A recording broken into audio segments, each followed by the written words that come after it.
ગુજરાત સરકારના મંત્રીમંડળમાં શપથ લીધા બાદ ભિલોડાના ધારાસભ્ય પીસી બરંડાએ યાત્રાધામ શામળાજી ખાતે ભગવાન શામળિયાના દર્શન કર્યા હતા। તેમણે અન્ન અને નાગરિક પુરવઠા તેમજ આદિજાતિ વિકાસ વિભાગના રાજ્ય કક્ષાના મંત્રી બનાવવામાં આવ્યા છે। ભિલોડાના ધારાસભ્યએ શપથ લીધા પછી પ્રથમ વખત શામળિયાના આશીર્વાદ લીધા અને નેતૃત્વનો આભાર માન્યો।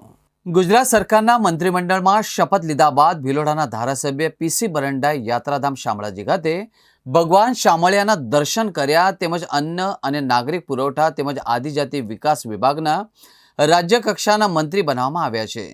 વર્ષ 2022ની વિધાનસભાની ચૂંટણીમાં ભિલોડા બેઠક પરથી વિજેતા બનેલા પૂર્વ આઈપીએસ અધિકારી પીસી બરંડાએ મંત્રી તરીકે શપથ લીધા બાદ પ્રથમ વખત શામળાજી મંદિરની મુલાકાત લીધી હતી। અહીં ભિલોડા તાલુકાના ભાજપની ટીમ અને યાત્રાધામ શામળાજી મંદિર ટ્રસ્ટ દ્વારા તેમનું ભવ્ય સ્વાગત કરવામાં આવ્યું હતું।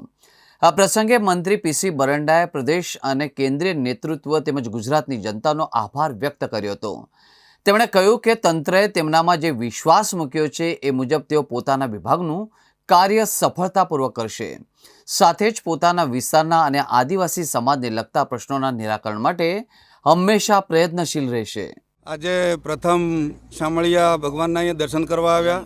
ગઈકાલે શપથવિધિ થઈ અને માનનીય મુખ્યમંત્રીશ્રી અને આખી ટીમ, માનનીય સંગઠન, આખી ટીમ, માનનીય પ્રધાનમંત્રીશ્રી, માનનીય મોદી સાહેબ અને માનનીય હોમ મિનિસ્ટરશ્રી અમિત શાહ સાહેબજી અને એમની આખી જેપી નડ્ડા સાહેબની ટીમ, કેન્દ્રીય ટીમ અને જે મારા ઉપર કળશ ઢોળ્યો છે, તો હું આ વિસ્તારની અંદર આ ગુજરાતની 6 કરોડ વસ્તીને હું મારો જે વિભાગ આપ્યો છે એ વિભાગથી વિકાસના કામો માટે હું તત્પર રહીશ અને આજે આખી ગુજરાતની જનતાને આશ્વસ્ત કરું છું અને મારા વિસ્તારને આશ્વસ્ત કરું છું કે આ વિસ્તાર હર હંમેશા આગળ વધે, વિકાસના પંથે જાય અને આ ગુજરાત 2035ની અંદર 75 વર્ષ પૂરા થવાના છે ત્યારે આ વિકાસ દેશની અંદર એક નંબર બને અને 2047માં આખો દેશ આખું વિશ્વનું નેતૃત્વ કરે એ માટે હું આ પ્રયત્નો કરી રહ્યા છીએ અને માનનીય પ્રધાનમંત્રીજી, માનનીય અમિત શાહજી અને જેપી નડ્ડાજીનો ખૂબ ખૂબ આભાર માનું છું કે જેથી આ એક છેવાડાના માનવી આદિવાસી વિસ્તારના એક ધારાસભ્ય તરીકે મને એક રાજ્ય કક્ષાનું પદ આપ્યું છે।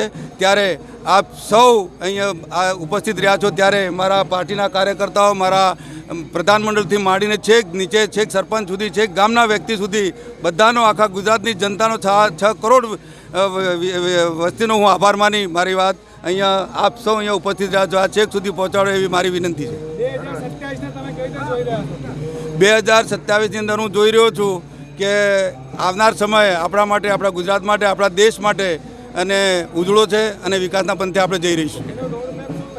રોડમેપ અત્યારે આ નવી સરકાર બની છે એટલે અમે રોડમેપ તૈયાર કરી દીધો। ગઈકાલે અમારી કેબિનેટ મિટિંગ હતી, એમાં પણ અમને લગભગ 26 જેટલા મંત્રીઓ છીએ, તો એમાં પણ માનનીય મુખ્યમંત્રી શ્રી સાહેબે કીધું છે કે આપણે અત્યારે 2035ને જવાનું છે એટલે 27 અને લોકસભા, તાલુકા પંચાયત, જિલ્લા પંચાયત અને વિધાનસભાની તમામ ચૂંટણીઓ આપણે જીતવાની છે એ માટેની અમે પ્રયત્નો કરી દીધા છે। Thank you.